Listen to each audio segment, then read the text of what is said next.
पाणी powered by Green Harvest Nature Care फर्टिलायझर्सचे नैसर्गिक पेंडीयुक्त खत। नेचर केअरची युक्ती रासायनिक खतांपासून मुक्ती।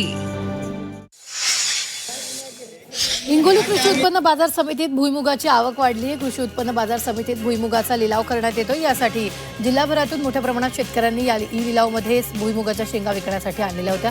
सध्या बाजार समितीत भुईमुगाला 7,700 रुपये प्रति क्विंटल इतका भाव मिळतोय। नवी मुंबई एपीएमसीच्या फळ बाजारात आंब्याच्या दरात घसरण झाली आहे। फळ बाजारात आंब्याची आवक वाढल्याने दरात लक्षणीय घसरण झाली। आंब्याचा हंगाम अखेरच्या टप्प्यात आल्यानं कोकण, कर्नाटक आणि गुजरातमधून मोठ्या प्रमाणात आंबा दाखल झालाय। त्यामुळे आंब्याच्या वाढलेल्या पुराव्यामुळे किरकोळ ग्राहकांसह व्यापाऱ्यांना दिलासा मिळाला।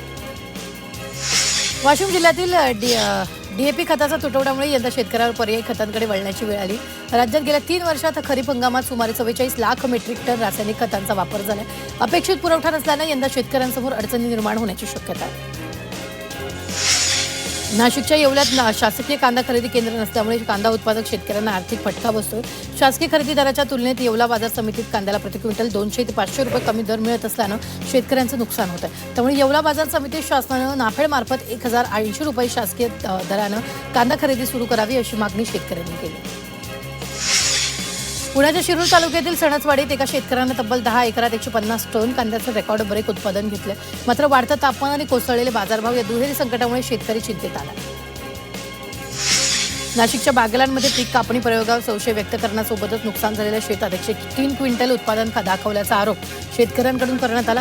गारपिटीत पीक गेलं, मात्र कागदावर भरघोस उत्पन्न दाखवण्यात आल्यानं शेतकऱ्यांनी तसंच शेतकरी संघटनेनं तीव्र संताप व्यक्त केला।